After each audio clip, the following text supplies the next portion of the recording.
One of the best things about making Fast and Furious movies is getting to take our fans around the world with us. We love exploring new places. And in The Fate of the Furious, we had the unbelievable opportunity to travel to Cuba and bring the taste of the Cuban culture to our audience. Here's a look at our experience shooting in Cuba, from its beautiful cities to the inviting people who welcomed us with open arms.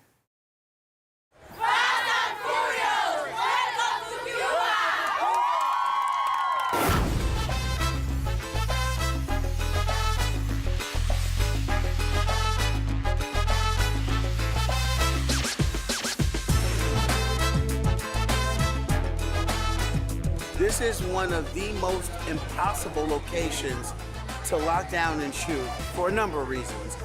And we happen to be the very first studio movie to shoot in Havana and Cuba, period. That's a major feat. You know, last year we heard a lot about Obama going to Cuba, but we were in Cuba before the government, American government went there. We were already starting to lay down the groundwork for the impossible, which was to film there. It took us months and months and months of negotiation between Washington and Havana, the governments, State departments. It took so much. Right now, I am going to meet members of the U.S. Embassy here in Cuba who have been very helpful in allowing us to make magic. This is the team that helped us do the impossible. I want to say thank you from the bottom of my heart. So, group hug, group hug.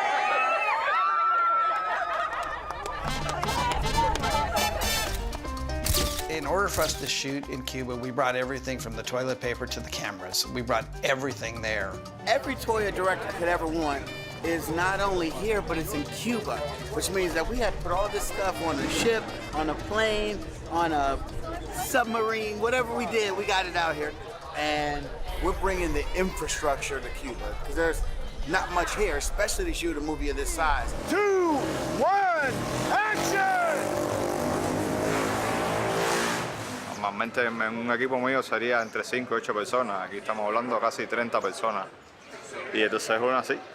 Solamente, yo creo que nunca en Cuba hubo una película en que tuviéramos 250 asistentes de producción. Eso es primera vez que en la historia del cine cubano. You see these camera cars, you see edge arms, you see our motorbikes and stuff like that. You see some of the, even just the video village. This stuff has never been seen before here. We coupled with a crew from Cuba. And so now I had to essentially lead the American crew and the Cuban crew and bring them together. And so you never know what you're gonna get when you do something like that, because it's almost like a creative social experiment. But we all came together, the Cuban crew and the American crew, and family being a theme for the story became the theme for our crew. Also, the thing was interesting about Cuba is people just love the movie Fast and Furious. One of the things that's always been fascinating about this franchise is how much it's loved in places you would never expect. I love you, baby. There's nothing in the action realm that quite compares to this franchise. We're standing alone on a platform that includes different cultures from around the world, you know, in a ride, in a fun ride, you know? And I think that that's something that I could say I'm incredibly proud to be a part of.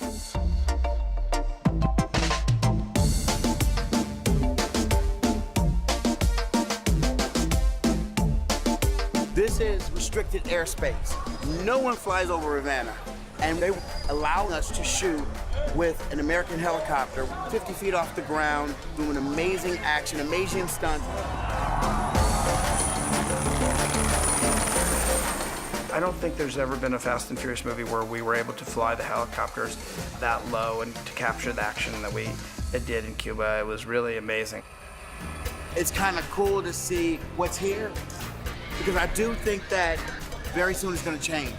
Very exciting because my family's Cuban. My dad especially used to live here like back in the 50s, and it's just interesting to see the contrast as to how it was described to me before, when it was booming, when Havana was Havana, and now after the revolution and all that stuff. It's definitely cool to see. Havana is absolutely raw. You see no billboards, no marketing, no influence, no Western influence, and I think that's really, really interesting. Cuba is a land forgotten in time. Between the cars, the architecture, being taken back 50 years, it's something you can't build on a soundstage or on a studio lot, and it's very, very hard to find in 2017. So this has so many layers being here, I love it. What we wanted to do was celebrate the Cuban spirit in that opening scene.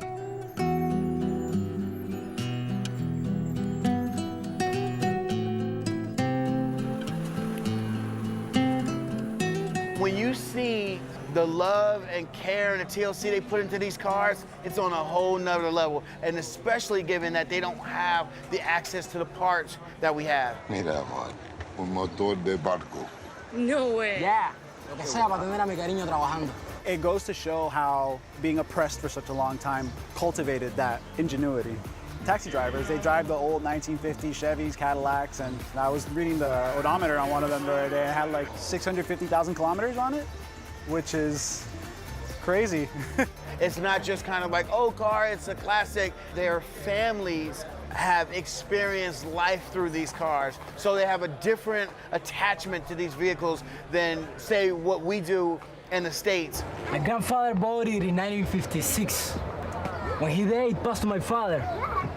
Then my brother, and now to me. Cuba is all about that car culture. You got these cars from 1961 and later. Like, if there is a perfect guy to be immersed in that culture, it's Don. This is a Cuban spirit. Tu espíritu. Your spirit. I'll never lose that. My only concern while we were filming there is that Cuba always maintains its character. Even though it was maybe one of the most difficult experiences to make a movie down there, I will never look back on it any other way than the most fun 3 weeks I've got to spend making a movie anywhere. It was just truly amazing. Cuba is a standing work of art. We got amazing things out there, but it took careful planning, it took amazing patience, and it makes you appreciate creating and filmmaking in a different way. So Cuba was an amazing addition to the story, but it was also a profound experience for all of us as filmmakers.